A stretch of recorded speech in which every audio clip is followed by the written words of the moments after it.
The President's remarks at the Kennedy Foundation Award Ceremony from the Statler Hilton Hotel, Washington, D.C., December 6, 1962. Governor,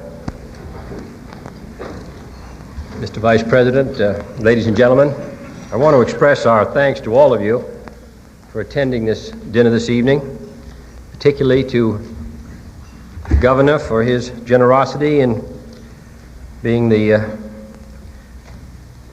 Toastmaster tonight and for his emphasis on the work which the Foundation has done. We're very appreciative to Miss Garland, our old friend, and to Mr. Lancaster for coming, and also to all of you. A year ago, we had come to the White House two young ladies. They were the girls who had been chosen by the National Association for Retarded Children. One was 7, the other was 5. They're both blondes, very pretty sisters. One, the older girl, was mentally retarded. The younger girl, 5, suffered from the same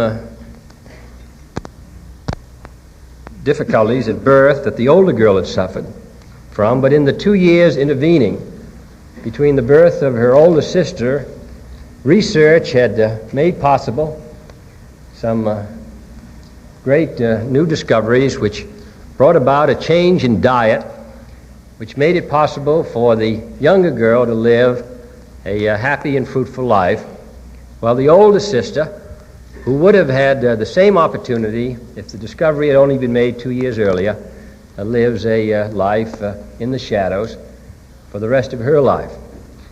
A more dramatic example to me, and to really any American who could have seen the two girls, I don't think could have made more important the cause which has brought us all together tonight. There really, any childhood sickness is bound to affect any adult, but any childhood sickness which goes on through life without any hope of recovery is bound to be the most deadly of all burdens which any person must carry and which their families must carry. So that this is a matter which should concern us all as citizens. We've just had a report of the committee headed by Dr. Mayo, and I was shocked to see that in Scandinavia, for various reasons, dealing with the environment and dealing with prenatal care, postnatal care, the amount of mentally retarded in the population, the children born, is 1%. In this rich, prosperous country of ours, it's 3%. It shows what can be done. And I think that too long this has been a field which has been left to a few dedicated people. It has been hidden under social disadvantages. Years ago, it was considered a mark against the parents. It was really a disease or a difficulty or a challenge to which a few people gave their attention.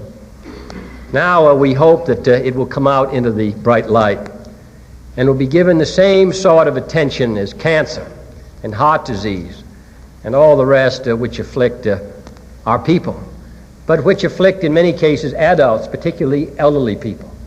And their troubles, while serious, are not as devastating as those which mark a child at birth and continue with the child to the end of the trail.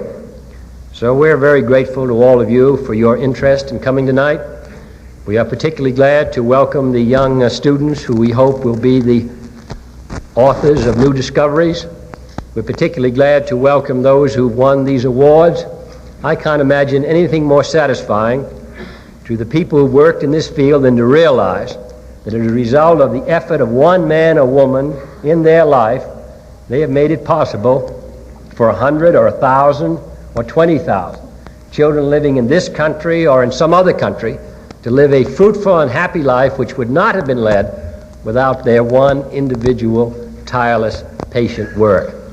So their work is their own reward. But we hope that by bringing it to public attention tonight, we hope that it will cause others to enter this field. This has really been a field which has been relatively ignored. Now we hope to put a greater light on it in this country, in other countries around the world. It knows no national frontiers. And I hope that in the 1960s, these years will be known as years in which the United States took the leadership in the great effort to make it possible to discover what we can do to make these boys' and girls' life more hopeful and fruitful. So we're indebted to all of you for helping.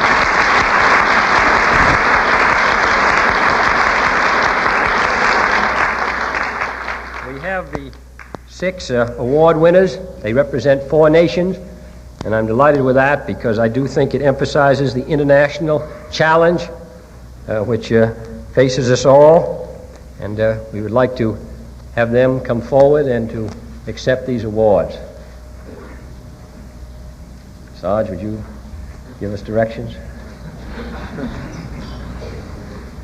There's a movie to be shown of each one. The first is Mr. John Fettinger. Yes, but there will have movies shown of each one. So, do you want I to? think we'll just have the lights go down. This is the way this administration is really run. Now what do we do, Sarge?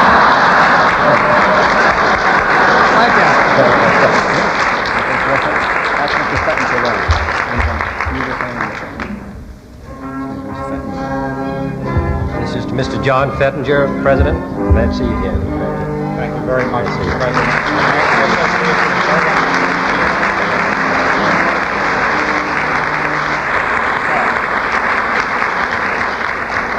To show you how new this field is that we're talking about and how important everything discovery is, the fact that my sister Eunice wrote an article for a well-known national magazine last summer, the Saturday Evening Post, and in the course of it she described the work that the doctor had done in this test.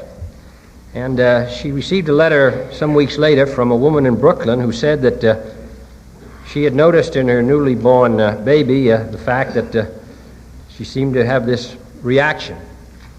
And she had gone to her doctor, and the doctor had said that he was sure that the baby was all right. The mother had persisted and had gone to a clinic for the mentally retarded and had learned that the child was suffering from this affliction. And as it was within the first 6 weeks, the remedial steps were taken, and the child is going to be all right.